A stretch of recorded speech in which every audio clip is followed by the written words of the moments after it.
Welcome, everyone. Thanks for being here in person and virtually to join us for our fourth series on emotional wellness.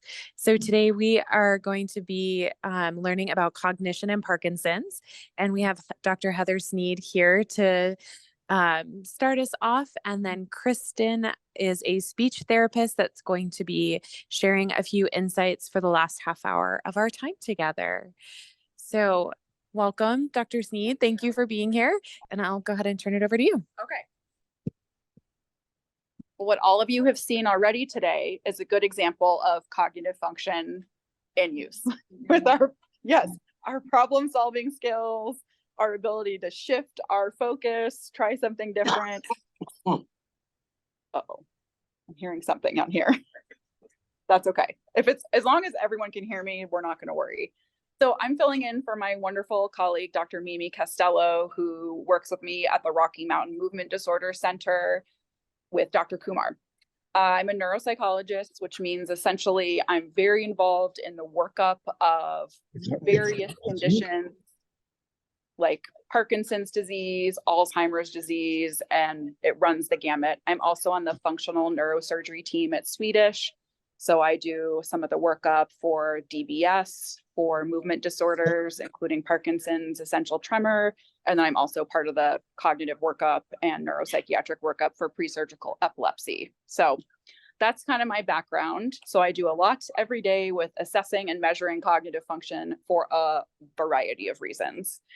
So as all of you probably know, Parkinson's is more than just a motor disorder, but I feel like cognitive and psychiatric symptoms really don't get the kind of attention that our motor symptoms get. And they can be just as intrusive, if not more so in some cases, than our motor symptoms. So they are really worth attending to, working up and figuring out how do we optimize function to help our brain work cognitively. So what is cognition? When we say that term, or when I ask patients in my office, tell me about any concerns you have with cognitive function, that can be kind of a broad, unwieldy term. So what we're really talking about is the brain processes overall that help us to understand the world around us and generally just thinking skills. So just to give kind of a sense of thinking skills, and we're going to talk way more in detail about these. So kind of making sense of what we see, what our brains perceive, expressing and understanding language, our ability to learn, retrieve and store new information. So all of those facets of memory are part of our thinking skills, our cognitive function, our ability to pay attention, to problem solve, to multitask. These are all really important aspects of cognitive function. What we know about Parkinson's disease is it's really common, even at the time of diagnosis, for there to be some degree of cognitive change that we can measure or that people notice day to day. Very, very common.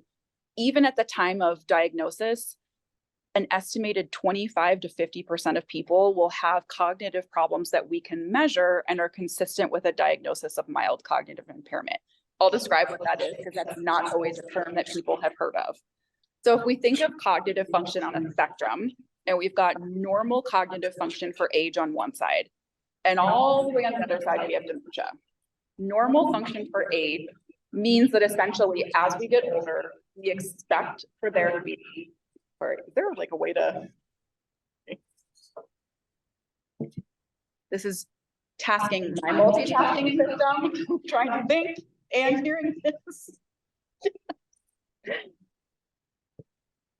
That work okay?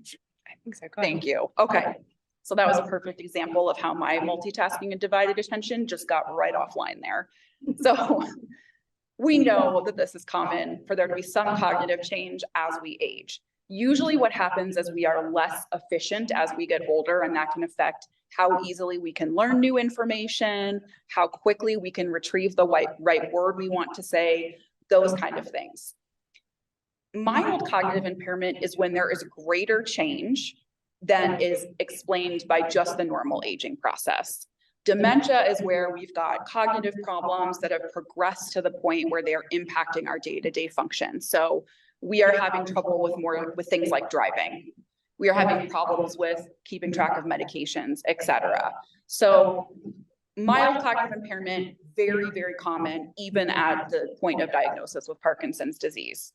And it's really, I won't go into the weeds here with all of the like neuroanatomy and neurochemical bases of this, because unless people really want to hear about that, and then you can feel free to let me know. But we know that cognitive function, aside from just being important for day to day, it's strongly related to quality of life in Parkinson's disease and to functional independence as people progress through the illness. So very important for those things, also has relevance to things like our driving safety. So if processing speed is measurably lower, we can assume, right, that there could be some vulnerability with reacting quickly on the road. If visual construction is problematic, so our ability to perceive complex pictures is problematic, we can think too about how that might relate to the sort of complex intersections we may see around the dental area or the unit area, making quick decisions, and you have to process so much information and visual quickly. So it's relevant for those things too. So that said, what are the cognitive functions that are most likely to be impacted in that? It's not every single area of cognitive function. So we know that the most common change in Parkinson's disease is slow and processing speed, where we think more slowly, it takes a little bit more time to get from kind of point A to point B in our thinking. So things that might be very easy or automatic can often take longer. I only have to, not that that's easy or automatic, certainly if we that can take longer. Things can take longer. If you just want to build in a lot more time with this kind of thing. And Kristen is going to spend a lot of the time talking about good strategies. Our attention can be vulnerable with Parkinson's. We can have difficulty directing our attention. So feeding out distractions, as you just saw me, I have trouble with that, with hearing the feedback on the phone and trying to focus on what I'm doing. That's a perfect example of having some trouble with dividing our attention between what we need to focus on and extreme distraction. Even things that are very automatic generally for us, so like walking and carrying on a conversation, things that feel very automatic.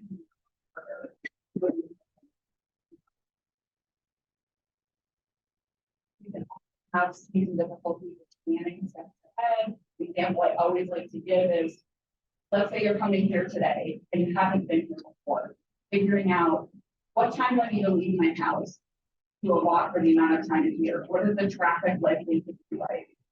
Factoring in all of these different steps in problem solving, planning steps ahead can become slower and a little bit more challenging. You can have, and this can be often related to the type of dopaminergic medications that are used for motor symptoms in Parkinson's, and see some increased difficulty managing or inhibiting impulses. Harder to step back sometimes. In the moment,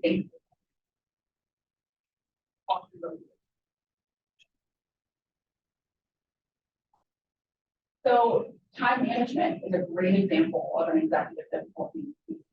So I need to allot this much time to do this, and then I need to move on. Instead of I'm going to focus on this and then jump to this and jump to this and jump to this. Troubleshooting can become a little bit more difficult sometimes as well. So what happens when the dishwasher breaks? Something that any one of us may have had a plan for can be harder to think through those kind of steps on fusion. Word finding problems is my favorite thing to talk about because this actually starts to become harder and harder. And I have noticed this myself in my early 20s, but absolutely it is harder to come up with me too. It's just noticeable thing. I know well, it's right on this person to improve.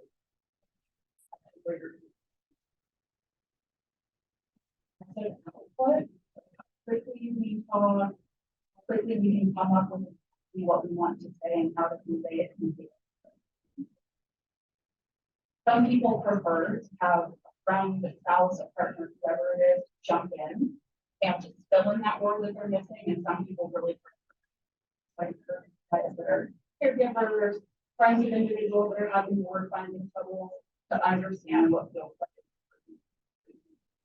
Or someone jumping in, or facial processing we talked about a little bit. So that's what do we make sense of when we look out in the environment? What is our brain? How does it interpret that? How does that help us understand how to navigate what's in front of us? You can see some changes in that area with Parkinson's as well. Small changes usually kind of earlier stage, and then sometimes that can be a little bit worse over time. Example of that I love is when you think about how to get to the grocery store, or maybe someplace you're slightly less familiar with, it's coming up with that mental map of how do I get there? What are the landmarks that are going to identify where I need to turn to get here? Where I need to start getting over that kind of that mental memory. This is what I hear about all the time in clinic. You know, my memory is not as good. So absolutely as part of normal aging, we can see some changes with our memory efficiency. So how quickly we can learn new information. Sometimes it takes a little bit longer. We may have had a great memory to learn things after doing it once in the past. And now it takes a few more repetitions. That's something that can happen both as part of normal aging, and then we have the cognitive on top of that and make it harder. Generally with Parkinson's disease, once a person has gotten good exposure to learn something, it's there. If we think of our memory like a filing cabinet or a library, for example. If you go into a library that's completely disorganized, the books are there, but they're maybe not where you expect them to be, so it takes a bit longer to I'm going to find this book. That kind of memory the books are there. Information is there, but it might take longer to retrieve it, or it might take a little hint to get that information out as well. Those are the common things that I tend to see in clinic, and we have lots of research support for being present with Parkinson's disease across, early stage on into later stages. So how do we actually assess cognitive function? I have people come into clinic all the time and tell me, my memory is horrible. I can't remember anything in my life. And my first question is always, well, is this attention? Is it hearing? Is it memory? How do we separate these things and come to the state of life? So in my role, we do very extended workup of cognitive function to really objectively measure what does memory actually look like? Is it at the level of attention that person's having a problem? Is it at the level of retrieving the information, like it's in there, but you just need some more strength and help to pull it out? Or is it truly that information is just kind of forgotten? So we look at a variety of cognitive function. No, they can't hear you online. Oh no, Go ahead, you're good. Etc. okay. You should be okay. Try again. Okay. Oh, Okay. We'll give it a try and see. So the type of evaluation I do is a little bit different than what a neurologist might do, because they've got to assess all of these other pieces, and I get to spend more time with my patients and go a lot more into detail. There are some great screening measures that a neurologist will typically give, and I'm sure many people have had exposure to these throughout a clinic visit here or there. So little quick screening exams give us some great information. There is a role for more in-depth testing where we're looking at attention, we're looking at language skills, we're looking at memory, we're looking at all of these domains and getting scores out of every single one of these tests. So usually we'll end up with 3.5 to 4 pages of just like which test was administered, what are the scores relative to a comparison group. So I don't personally want my scores compared to somebody who's in their 20s, 30s, who's perhaps at the best cognitive function they're at. This is why this kind of testing is so helpful, because scores are compared against a peer group. So we're adjusting for a person's education level, we're adjusting for age. So it's really seeing, okay, on this memory test, a person's scores were right where we would expect relative to their educational history and relative to their same age peers. So it's a nice way to really quantify when a person says they have memory problems. Well, is this just typical of the normal aging process, or is that greater than can be explained by just normal aging? So when should cognitive function be assessed in detail? When is that little screening measure that are great for in clinic? When is that really not enough? So if there's been a concern that there has been a decline or change over time, that can be an indicator that let's get some testing on board and at least get a baseline. When there are questions often from the referring physician that pertain to, is this person more likely than another to progress to dementia over time? That's where testing can be helpful too, and give us some look at the indicators that can point towards that being more likely for an individual versus another. Or if people are considering workup for any sort of brain surgery, so DBS, focused ultrasound, that's where we want to get a really nice, clean look at cognitive function, because that helps us measure and understand a person's risk for cognitive complications after those kind of procedures. I'll touch on that a little bit more later as well, because that's often an area people have lots of great questions about. So beyond that, let's kind of jump over here. Other than just, the Parkinson's disease itself, and that's Parkinson's impact on cognitive function, what are some of the other things that can impact cognitive function as well that we commonly come across in the clinic? So the way I look at this is, we have Parkinson's disease, it is what it is, right? We can manage that, we can treat it. What are the other factors that we can really clean up and give our brain sort of the best environment in which to exist? So vascular risk factors are one thing that I'm always looking at closely. So those are things like high blood pressure, diabetes, high cholesterol. So those are things that we can often have a measurable impact on treating. So keeping our A1C at a healthy range, keeping our cholesterol, blood pressure low. The way that that functions in the brain is essentially, when those things are uncontrolled, we can see wearing away of the white matter in the brain. And we need our white matter to be healthy to help us do the things we need to do efficiently, effectively. And when that's not the case, when it wears away and is less healthy because of any one of these conditions or other reasons, then it's kind of like a garden hose, if you will. So if there's a kink in the garden hose, right, like the water can't get through. It maybe drips and drabs through, but it's not getting through consistently. So we want to do what we can to treat those factors to help our brains have a healthy environment. Sleep apnea. This is one I love to talk about in clinic too, because I hear from everyone that has sleep apnea almost always, CPAP is intolerable. I can't handle it. It's a nightmare. I have not had the fortune of using it yet, knock on wood, but I believe that. But I also know there is such good research behind the treatment of sleep apnea. And in people with severe sleep apnea, we can even see with consistent CPAP treatment that there is improved integrity of white matter in the brain with consistent treatment. It's so important. So these are modifiable factors that, above and beyond Parkinson's disease, we can have some inroads in treating and managing to help our cognitive function. Orthostatic hypotension is another one that people can experience with Parkinson's disease, and we know is linked to cognitive impairment.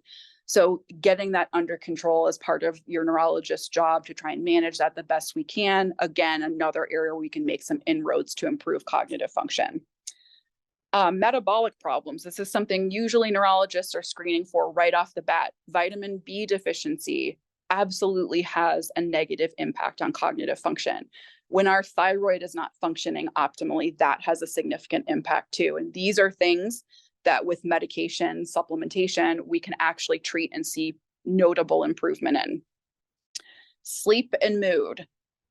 I know when I don't sleep well, even for one night, it has a disastrous effect on how well I can function the next day.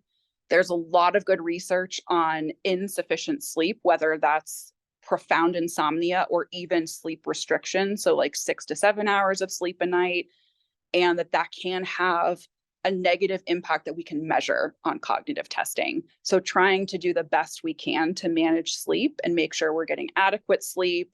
We're not super sleepy during the daytime. Those kind of things also are very manageable and treatable options for helping with sleep. Nutrition, stress. I'm sure everyone in here has heard about the value of the Mediterranean diet, probably, I'm guessing. I love to talk about this one too. So I like this eating style because it has so much good research support for healthy cognitive function and for giving our brains the nutrition they need to function well. I also like that there's no foods. So when I want to eat, some Girl Scout cookies, I'm going to do it. That's okay.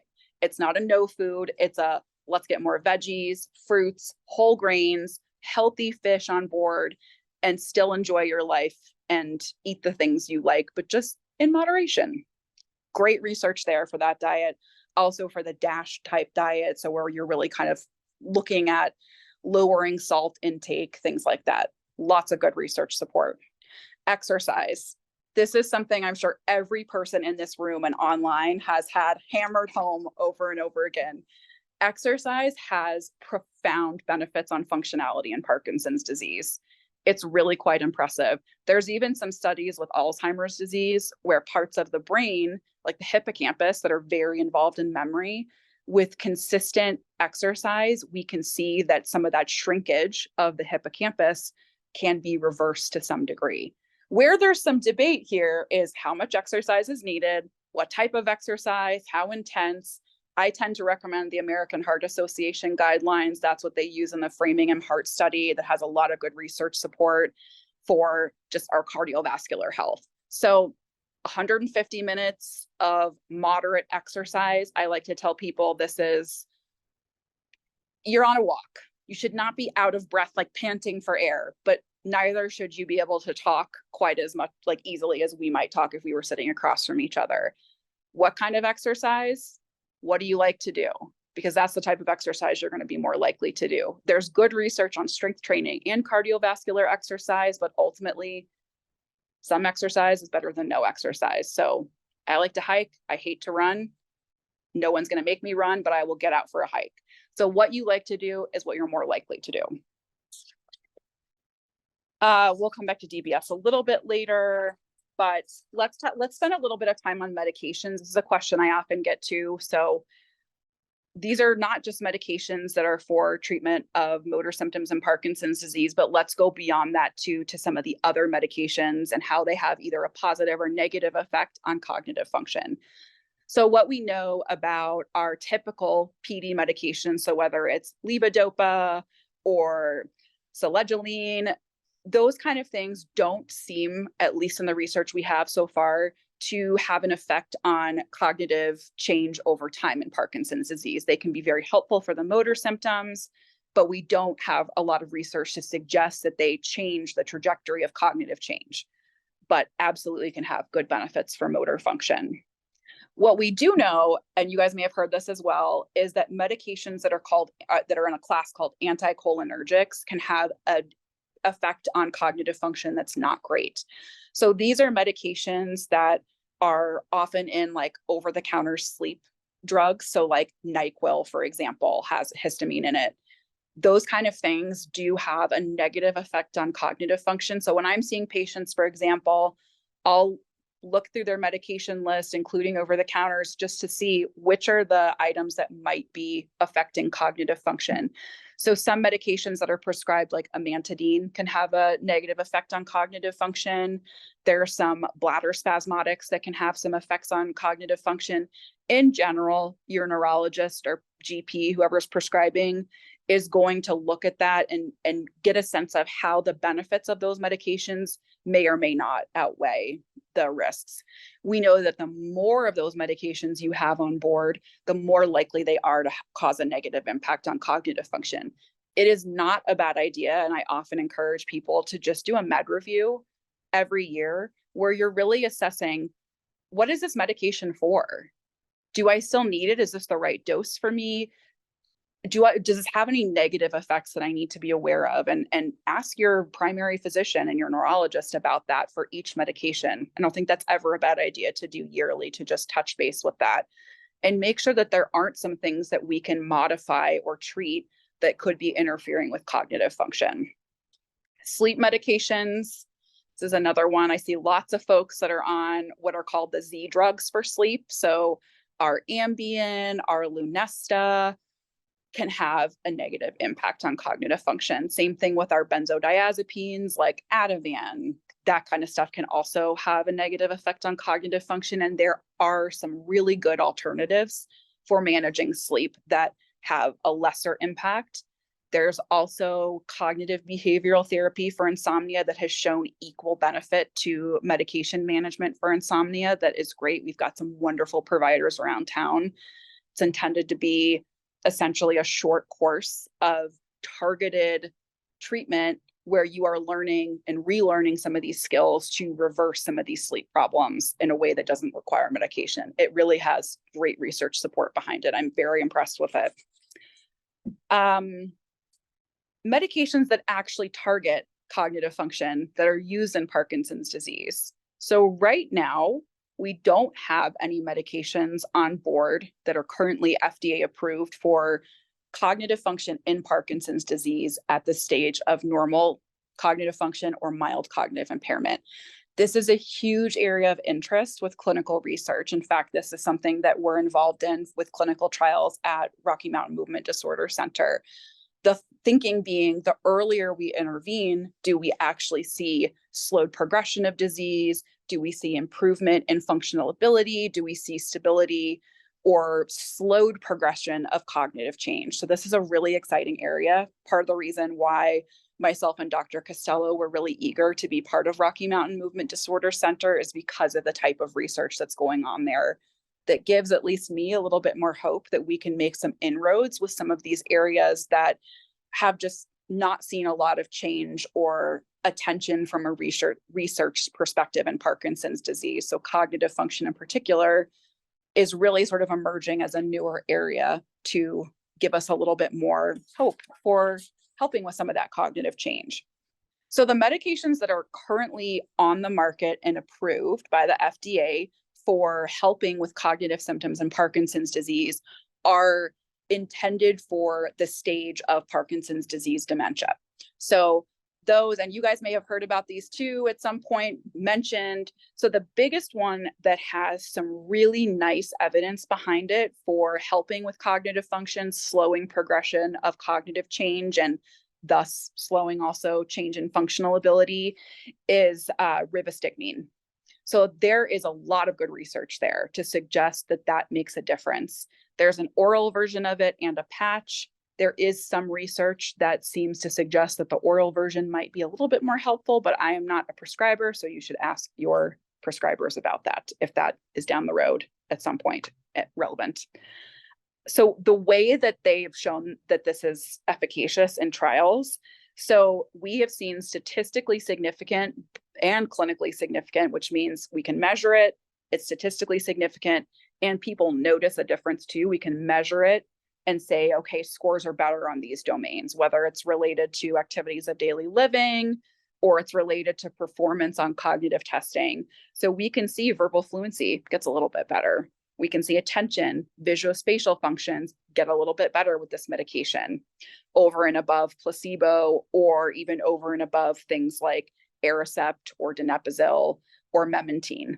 Those we don't have as strong of evidence for yet, but are certainly being looked at in more detail. But rivastigmine has definitely some good research behind it there.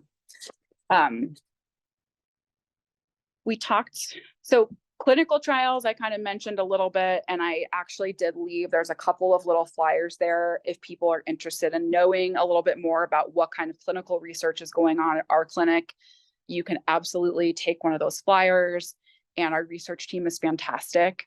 I typically am involved in the Alzheimer's disease studies, but we have a wonderful Parkinson's disease side there too that can see, the changes in movement. There's lots of different targets for the different clinical trials that we have going on. There's one currently that is specifically targeted at cognitive change that is put forth by Sage.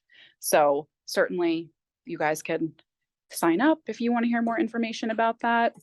I'll talk a little bit about DBS because I think that is also something that is really relevant with movement disorders, and something personally that's part of my favorite part of my clinical work is doing workup for DBS for individuals with Parkinson's disease or essential tremor. So what we know about DBS is that It doesn't have a positive impact that we can measure on cognitive function, but it absolutely can have a profound impact on motor function and then quality of life as well. What we do know, if we look at people that have had DBS and have Parkinson's disease and people that have not had DBS, and we just follow kind of the natural progression of cognitive change in Parkinson's disease, is that DBS can be associated with changes in verbal fluency in particular. So how quickly you can come up with the right word you want to say, how quickly you can express yourself in conversation. But what's very frustrating to me about these studies is that most of them are focused on what is your neuropsych test score at point A before DBS and your neuropsych test score after that. What I want to know is, what does this translate to for a person day to day?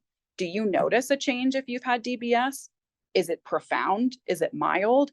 So there are a couple of good papers that have come out recently that are really looking more at patient and caregiver report. And if this is kind of where scores are at before, is there a correlation with what people report afterwards versus just score was here, score was there? And so we can use neuropsych testing to give us a little bit better of a picture of, if these vulnerabilities are present in things like reasoning, word finding, et cetera, then these tend to be the things that after the fact, caregivers and people that have undergone DBS say, hey, we've noticed a change here. What I always say is to patients I see where they're considering this is, ask your neurologist what they actually see pre and post DBS. They're the people that are adjusting the stimulation settings on DBS, and it's the stimulation, not the procedure, that actually tends to have that effect on cognitive function. And tweaking that stimulation to make sure that we're targeting the motor area of what's called the subthalamic nucleus. In general, that's the target that we use. We can help from that overflow affecting the cognitive and emotional circuits that are also running through the subthalamic nucleus. So there are ways to tweak that with adjusting stimulation. So talking to whoever's going to be doing that for you is so important to understand, what is this person's outcome typically with cognitive function? We've got lots of studies on test scores, like I said, but what is an individual's sort of clinical experience when they're the ones that are adjusting those parameters? Do they tend to have minimal cognitive effects? Do they tend to have minimal effects on mood? Or does it tend to be more profound? That's the kind of information I'm more interested in getting from the physicians that I work with. So I think it's a great option for people. I've seen lots of patients that are involved in that workup. It's one of my favorite parts of my job. And yeah, we just have a lot more to learn there, I would say. Those are kind of, I would say, the biggest things to think about when it comes to cognitive function, is just where this is likely to impact a person day to day. When do we assess this?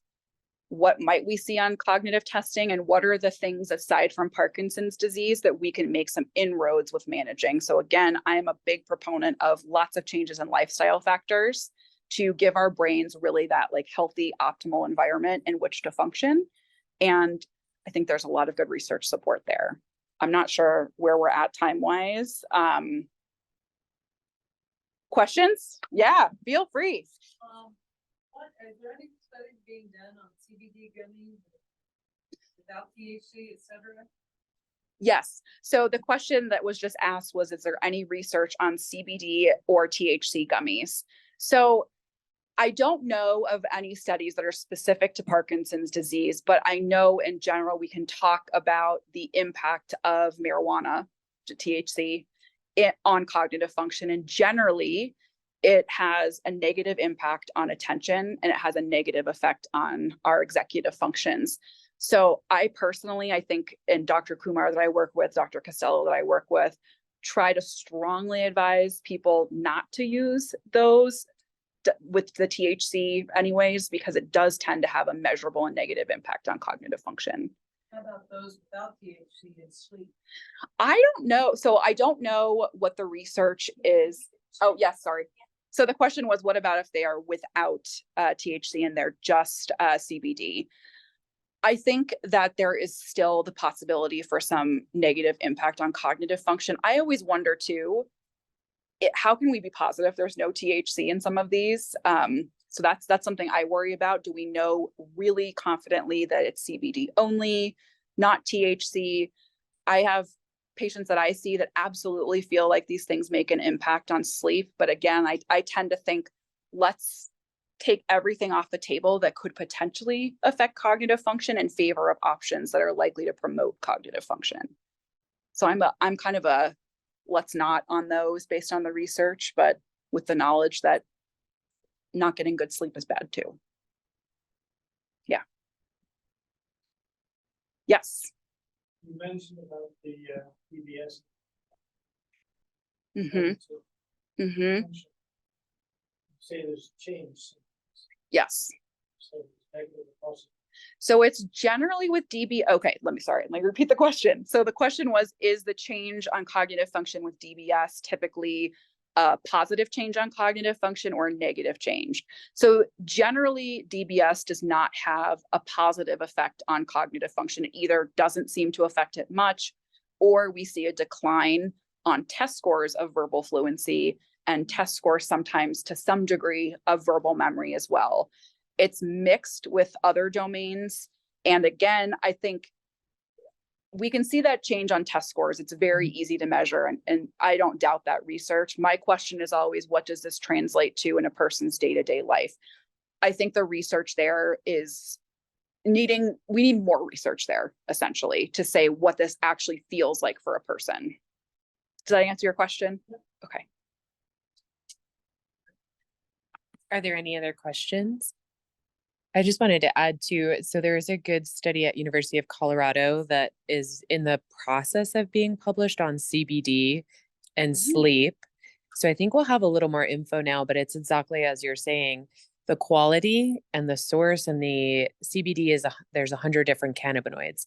So the compound, the makeup of that does need to be specific. It looks like early in this preliminary data to actually help sleep. So you have to have the right dose, the right makeup, and there's still people that it doesn't help. And you have to have a high quality source. And the team at university has some good where they get their source from for research is a recommended source. But we don't have all the answers yet. How is that going to help their cognition or hurt cognition?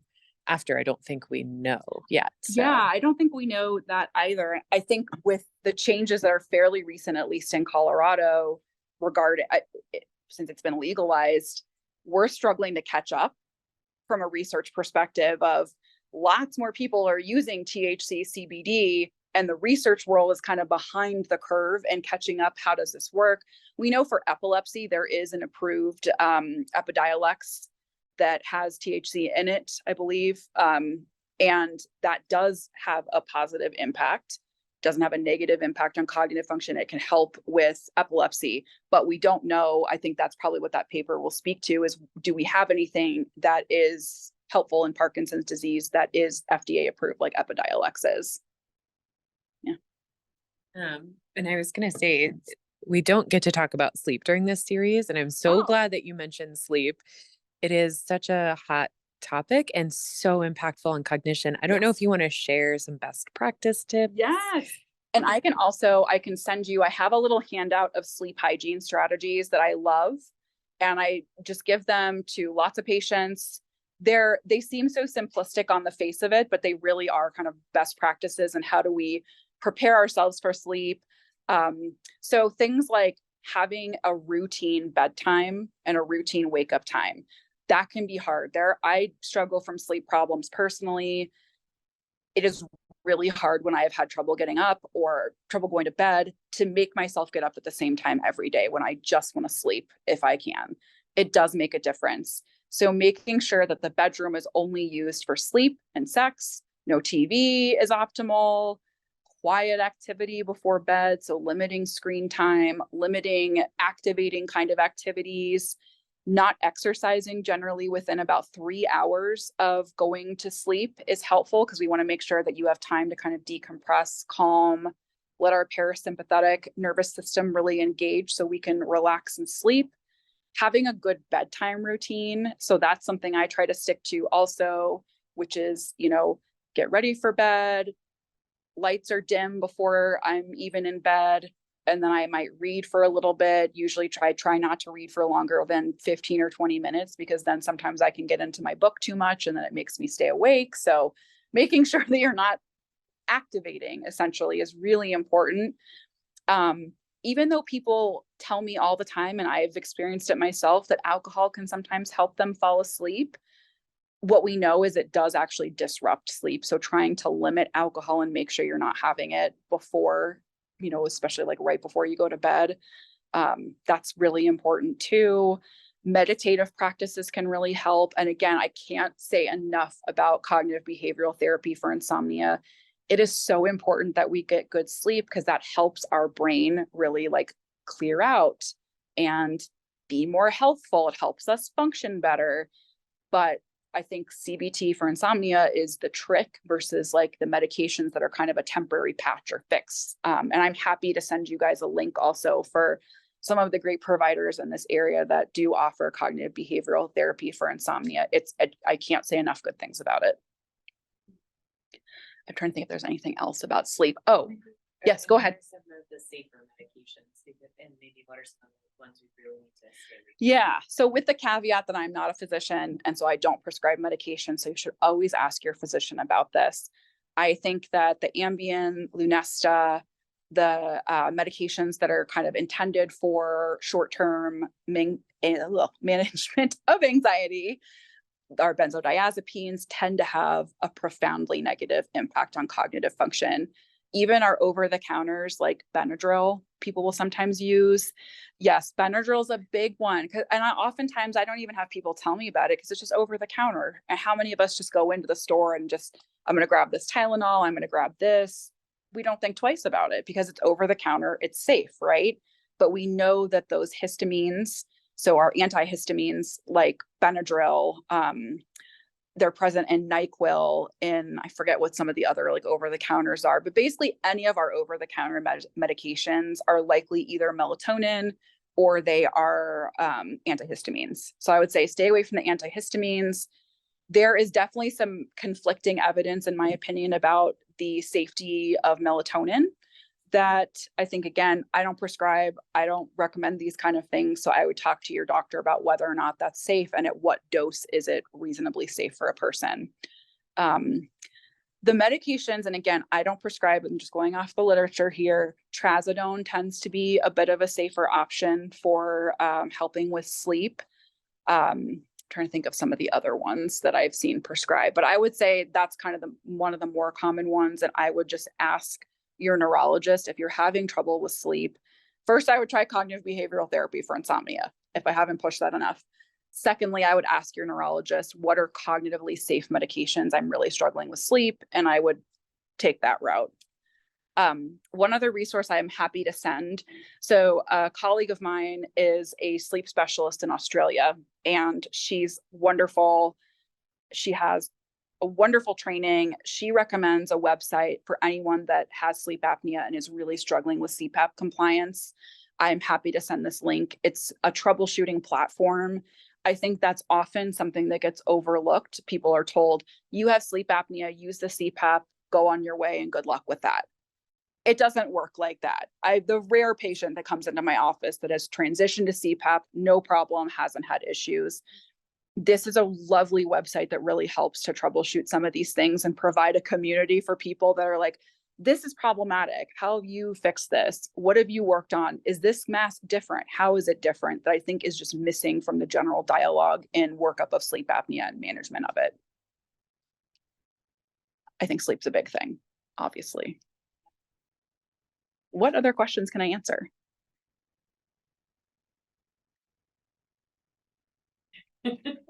Wonderful. And if you have other questions, you just let us know. So with that, thank you so much, Dr. Sneed. We really appreciate it. I'm so happy I got to fill in here. This was wonderful. It was great to have you. We've got the research handout. We also have a sign-up sheet that we'll pass around if you're interested in research and want like the coordinator to contact you. what was that about word finding? Um, Welcome to the club. and a feedback form that we can do after. And then Kristen is going to join us for about 30 minutes to also speak. She's a speech language pathologist, and she's going to speak to some of the things that we can use on a day-to-day basis when, whether it's word finding or attention or any of these things that we've talked about, are interrupting day-to-day function. What are things that we can do? So with that said, feel free to stand up, stretch, and Kristen, we will welcome her on. Thanks. Hi, everybody. I just want to make sure I can be heard by those on Zoom. I think you can hear me. And those in person, are you able to hear me? I can see pointed out. Can somebody out in sitting at the tables with the lovely purple tablecloths give me a thumbs up if you Yep. can hear me? We're going to take just a 3-minute break. So feel free to stand up, stretch your legs, use the restroom, and we'll get Kristen up and on. I'm unable to share my PowerPoint, but I'll do the best I can speaking us through this today. So first, let me give you a brief overview of what I'll be talking about. We will be talking about, one, how to maintain your cognitive function that you currently have. And Dr. Sneed did a great job highlighting some of that in her portion prior to me. After maintenance, talking about maintaining your cognitive function, we'll talk about compensating for your cognitive changes. You may wonder why part of my presentation may not be how do we improve cognition. And that is simply because, unfortunately, no evidence has been shown that cognitive skills training or cognitive exercises improves cognition. Dr. Sneed did mention that sleep and exercise may improve parts of cognition. She mentioned how exercise may affect the hippocampus and our ability to remember better. But in general, in terms of cognitive stimulation, cognitive exercises and skills training, as you might see in a game, a brain game, or a brain app, or something like that, unfortunately has not been found to have any evidence to improve cognition in everyday life. And Dr. Sneed talked about that too. Not only are we really careful and considerate about if cognitive skills training is affecting a test score, which it might affect a test score, we're looking at how does this affect and carry over and improve everyday life and cognitive functioning in everyday life. So again, those two areas I'll touch on today are how do we maintain the cognitive skills you have and how to compensate or deal with or scoot around the challenges you might be noticing. So I want to start by talking about maintenance, and I'm going to get on a soapbox for a moment, because a personal soapbox, because of my father-in-law. And the first thing I want to talk about is hearing. The importance of getting your hearing screened and compensated for, perhaps with hearing aids if needed, and the importance of how hearing or hearing loss affects your ability to interact with others and engage in your life. So we know that hearing loss, of course, undetected hearing loss, unmanaged hearing loss, changes how you interact with others and can lead to social isolation, withdrawal from activities, anxiety, and depression. And I didn't even say that the reason why this is a personal soapbox related to my father-in-law is because I have been lovingly and gently encouraging him to get his hearing checked for the past 6, 7 or years. And he doesn't want to. He feels like his hearing is fine. And I have seen how he has slowly withdrawn from our family's conversations because simply he's having a hard time hearing the subtleties, the quiet things in a louder environment.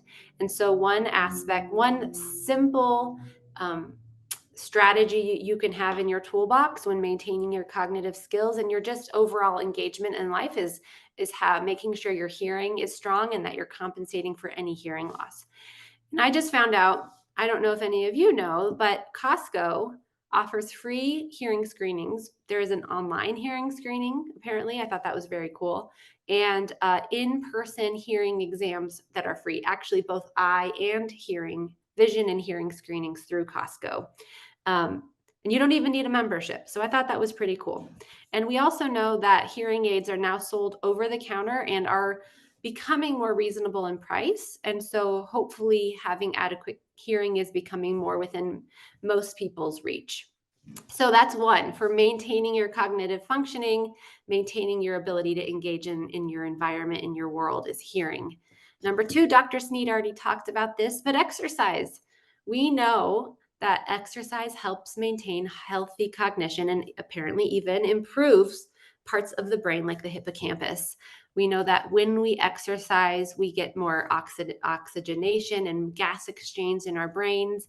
And it's just overall very healthy for our bodies, our brains, and our mood. So I just recommend that you continue to do whatever movement feels joyful to you and safe, and that you consult with a physical therapist if you want ideas about what can be safe and within your abilities to keep yourself moving and exercising daily, weekly. And I love Dr. Sneed's recommendation to do something that you enjoy. And I thought this was incredible. I was looking through Parkinson's Point's website, and I was just in awe of all of the wonderful offerings for physical movement throughout the week. And I see that tomorrow there's virtual yoga, Tai Chi, and dance for Parkinson's. And I know I'm preaching to the choir. You all know that much more than I do. I just think that's an incredible resource, and what a great place to go move with other people. So maintenance, hearing, exercise. The next is joyful activity. That might go hand in hand with exercise if you find exercise joyful. But I want to highlight doing things that make you feel alive, connected, that give you meaning and joy in your life. And it seems kind of like a no-brainer, but I want to highlight that sometimes after receiving a medical diagnosis like Parkinson's, we can find ourselves in this new role as patient. I am now a person with Parkinson's disease. I'm now a patient managing my Parkinson's. Your world, your self experience might be caught up really with this experience of, or this facet of being a patient. And there's something called the Williamson's activity restriction model of depression. And essentially, if I were to boil that concept, that theory down, is if you continue living life through the lens and the filter that you are a patient, a person living with this medical diagnosis, it can restrict what you do, how you live, and then affect mood and health. And so just first of all, recognizing that that is something that happens. It's not your choice. It's not that you're making a mistake or anything bad, but when we receive a medical diagnosis, we might enter into that space of, I am a person with this disease. I have this diagnosis. I go to doctor's appointments. I take my medicine. I go to therapies, and my week is filled with all of these activities that are related to me being a person with this diagnosis. So this is simply a gentle reminder for us to be aware that this might be happening within inside of you, and to remember that you are still you. And yes, you have this new medical diagnosis that you're managing and learning about, and you are still you. And what can really keep us engaged in life, maintaining our cognitive skills, is engaging in things related to who you are apart from the diagnosis, who you are and what brings you joy. And there is even research that shows that people who engage more in conversation stave off dementia. So really maintaining your cognition through joyful interaction, whether that's with people here in this group, family, your grandchildren, neighbors, keeping yourself engaged and plugged into activities that you find joyful. I love being able to, quote, prescribe joy. Find something that brings you joy and do that, and feel like very good and solid in the fact that that's actually very therapeutic for you. Another thing to keep in mind with maintaining your cognitive abilities is the concept of cognitive energy and cognitive reserve. As people experience cognitive change and cognitive loss, they may experience more fatigue or brain fog or feeling more tired after doing less during a day. They might go and do some grocery shopping or some meal prep or something in a cognitive task that didn't used to tire them out and now it does. And it's simply because you're using more energy, more focus, more, I like to call it sometimes when I work with people, I call them like cognitive coins. And before your diagnosis earlier in life, you had 10 cognitive coins every day, and doing shopping, going grocery shopping would cost 1 cognitive coin. Doing your laundry would cost 1 cognitive coin. Maybe doing some pretty heavy cleaning around the house, 2 cognitive coins. So you see, by the end of the day, you're working through the amount of cognitive reserve or cognitive coins you have. And maybe by the end of the day, you have 2 or 3 coins left after doing everything you've had to do. When now, for many people with acquired brain injury, stroke, traumatic brain injury, or loss with a disease like Parkinson's or Alzheimer's, going grocery shopping might take 3 cognitive coins when before it took 1. Having a conversation and the challenge with thinking of the word you want to say, even though you know it in your brain, that frustration and effort and attention takes 2 cognitive coins when it used to take 1. So perhaps by the end of your day or even mid-afternoon, you're out of cognitive coins and you're unable to do as much as you used to do. What I recommend is be aware that may happen and that may affect what you can do and how you do it. And then to be mindful of what activities you need to do within a given week or day, and how many activities, and the order of those activities, and be very mindful with how you're planning out what you'll do within a day and during a week to make sure that you're saving up enough cognitive coins to get through and be able to engage in life the way you want to with enough energy. All right, let's move on now from how do we maintain our cognitive skills with what we have and how do we compensate. Before we move on to compensation, does anybody have any questions, either in the chat or in person, about maintaining your current cognitive abilities?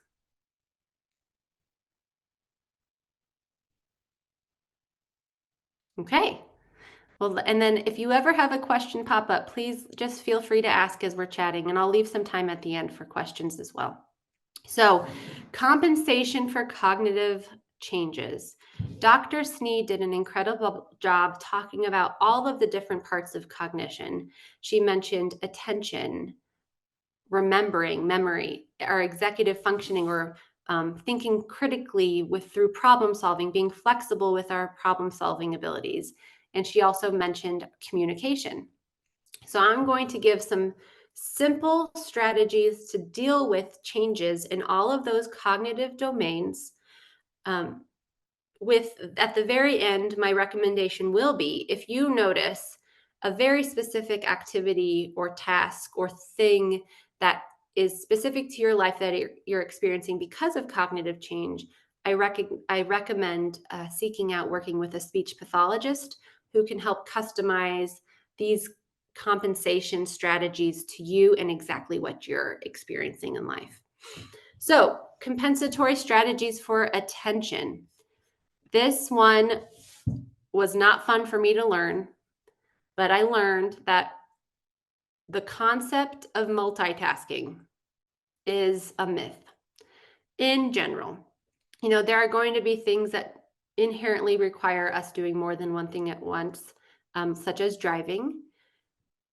But our ability to multitask well, when we have the choice to either do 1 or 2 things at the same time or not, is a myth.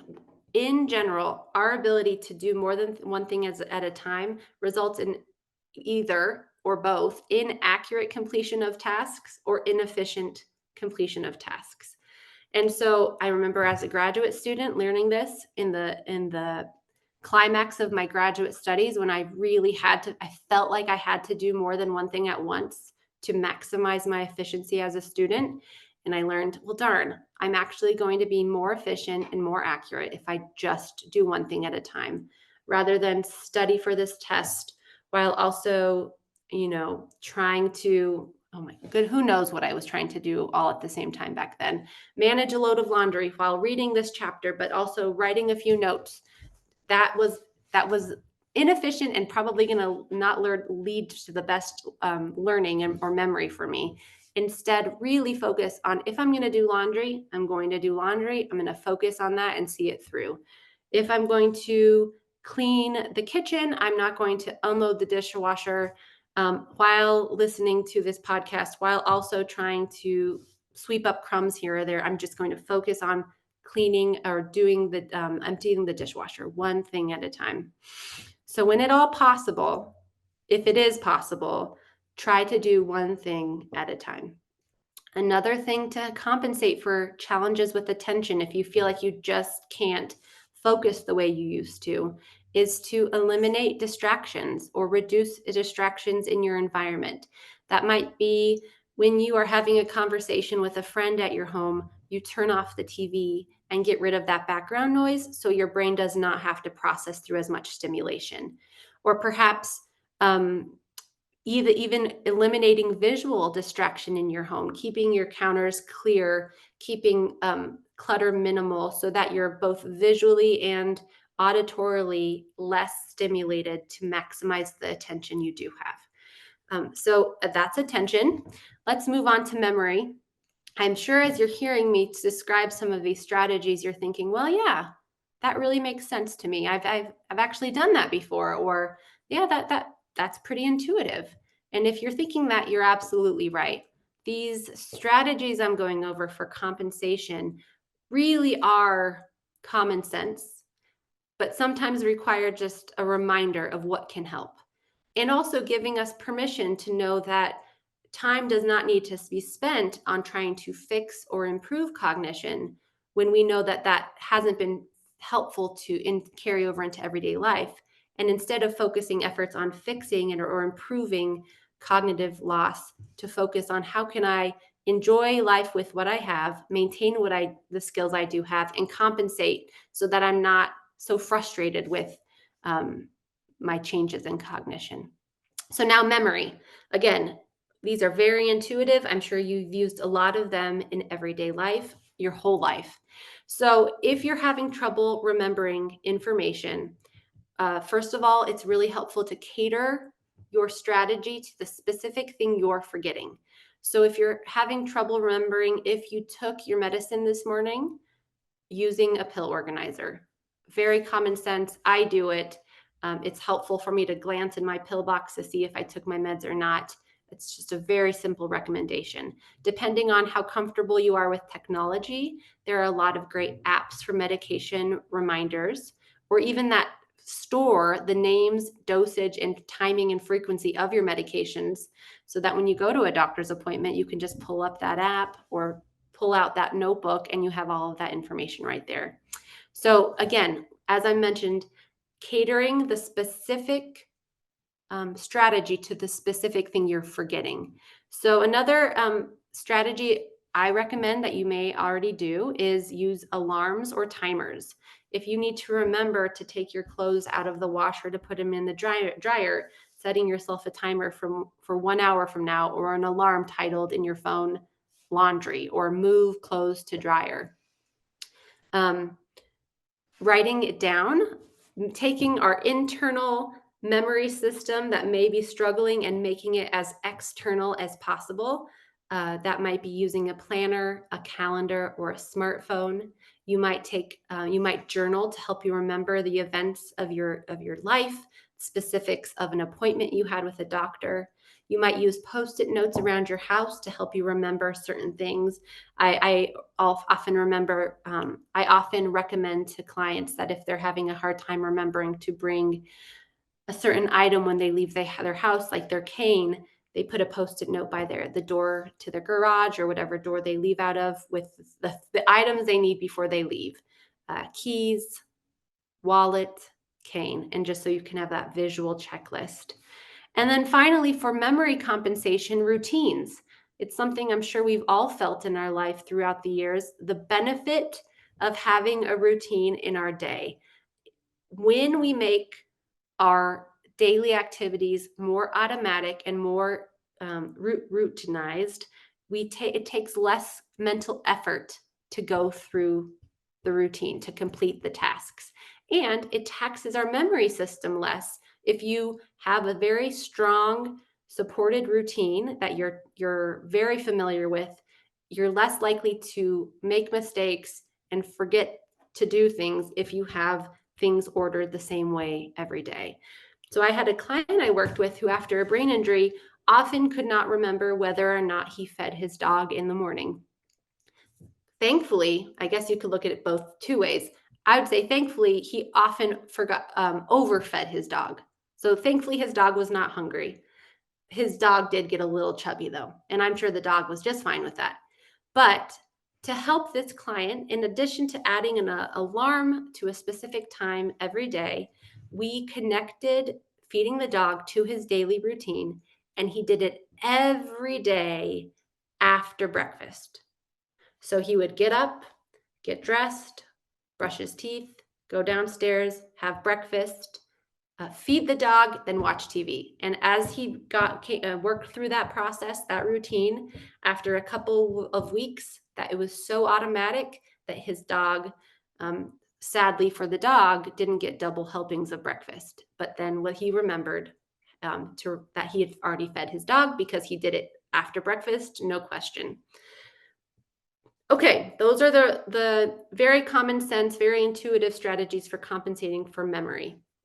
And finally, or two more, executive functioning. Executive functioning is a very nebulous title for abstract title for a lot of different cognitive skills, higher level thinking skills. That essentially executive functioning is our ability to plan and follow through with deliberate, non-routine tasks in an accurate and efficient manner. So it's not something you're doing routinely. It's something you're having to think through and reason through on the fly. Just like the folks earlier were troubleshooting some audio difficulties. That wasn't a routine task. It just kind of came up. It was brand new, and they had to use all of their higher level frontal lobe executive reasoning skills to work through that. Essentially, what an executive at a company needs to do to be proficient at his or her job. So executive functioning includes your ability to plan, organize, manage your time, get moving or initiate, get started, problem solve and reason, be reflective and self-aware of your abilities, and be flexible with your thought processes. So this is one, when people find they're having difficulty with higher level reasoning skills and executive functioning skills, I often recommend this is the time they seek out a speech therapist, because oftentimes there's not a pretty simple, intuitive recommendation or strategy that we can just kind of stick on your issue. It needs to really be customized to the specific thing you're having difficulty with in your life. So generally right now, what I can recommend is that you seek support. I'm sorry, I'm going to say that again. If you notice your thinking doesn't feel as crisp, or you can't quite think through or reason through things like you used to, seek support with tasks that require these problem solving skills from a person you trust. So you might ask your daughter to help with your finances, planning for the future, scheduling and attending medical appointments, or managing your medications. All of these things that have high risk and high complexity that you might just want to make sure you're getting support from in the meantime, before you have some strategies, perhaps with the specialized strategies from a speech language pathologist, asking someone you trust to support you. Hey, can you look over this email I'm going to send to my financial planner? Do you think I'm thinking correctly through this? Or, hey, I'm thinking about doing this trip next summer. Can you look through my plan of what I'm thinking about for travel and lodging, just to make sure I'm, thinking through this critically. And then ask feedback from people you trust about your thinking skills. And I find that this one is the hardest for most people, including myself. It can be hard to ask for feedback and then hear it and integrate it into your life. So asking somebody you trust, your partner, a good friend, your cousin, hey, are you noticing anything different when you're talking to me? Or I'm just wanting to make sure I'm staying aware of any changes I might experience. I know a lot of people with Parkinson's do experience cognitive changes at some point. Will you just be my go-to if you notice anything? Will you just let me know so I can be aware of it? Sometimes it's hard for yourself on the inside of your brain to recognize these cognitive changes, especially if they're mild as they're happening. So having somebody you really trust to give you that feedback can be very helpful. Finally, communication. You may have difficulties thinking of the word you want to say. You might have trouble really putting your complex thoughts together. You know what you want to say up here, but you can't get it out articulately. My first recommendation is to just give yourself some patience and pause. Oftentimes, the word may not be there within milliseconds, but I've worked with people with word finding difficulties for over a decade, and I'm surprised, and they're surprised that the word is still often there. If they give themselves 10 seconds of pausing, it pops into their brain. It's not there immediately, which is frustrating. I believe that. But it's there if you give yourself a little bit more time. Number 2, advocate to your family and friends for what is helpful for you when having a conversation. Maybe you need them to speak slower. Maybe you need to speak slower. Maybe you need more processing time to think of the word and you need them to not act like they're in a rush and they need to hurry off and they need to be more present and patient with you in a conversation. And then ask for support from family and friends. You know what will help you. Maybe you ask a family member, please don't fill in the word for me when I'm thinking of it. I know it's there. I just really want to have more time to think of it. And it's not quite as helpful when you tell me the word. 2 more quick recommendations. I see we're almost out of time. Very generally, I recommend seeking out a speech, or not very generally, seeking out a speech language pathologist might be helpful, not only to give you customized strategies for your loss, but also to help educate your family and friends about what can be helpful from them. And then finally, this is an important one. I highly recommend avoiding brain games or certain apps that claim to improve cognition, such as, I don't know if you've heard of Lumosity or Brain HQ. Research has found for these brain training games to not only be ineffective, but also harmful. And they're harmful and ineffective in improving cognition and have even found to be predatory, especially on the elderly populations, to try to sell the product. And recently, an ad for one of these brain training games was removed from NPR because it was found to be false advertising, and this company was fined millions of dollars for what they were, the kind of predatory nature of their advertising for this product that wasn't helpful. So just, there's another soapbox, avoid those brain training games. So we talked about maintaining, hello, that's a new word, maintaining cognition, compensating for cognition, and seeking out speech language support for specialized, more customized solutions for your specific problems. Does anybody have any questions for me?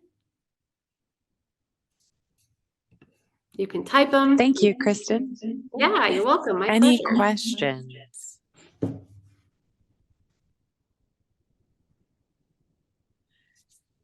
I'm getting the head nods. No. Good info and helpful that it's common sense. So Absolutely. I don't want anyone to feel like they're missing out on a very radical, kind of very special idea that they may. yeah, good to know that you're not missing out on anything special or some unique game-changing experience that we just don't know about yet. Sometimes keeping it simple is really all that you need. Thank you. So with that, I think Kristen's Wi-Fi decided to leave her at that exact moment. So thank you, Kristen. And thank you everyone for being on today's call. And all of our speakers from now on are in person 100% of the time. So Don't hang up until I send the link for Oh, yep. And our feedback link, and Bethany is going to pass around just some feedback forms. And this is just really to help us with the speaker content. Do you like the topic? Did you like the speaker? Are they worth coming back? Are there other topics you want to hear about? Because we do want to continue this sort of concept of emotional wellness throughout the year. So please let us know what you think. We also have the sign up sheet for, and there are some pens on the table outside. We also have the sign up sheet for any research. If you are interested, if you're on our virtual call, you can just throw that in the chat and we'll let our Dr. Sneed know. And the flyers are available as well. We'll send that out in a recap email if you missed it. Okay. Well, please let us know if you have any additional questions. And again, thank you so much for joining us.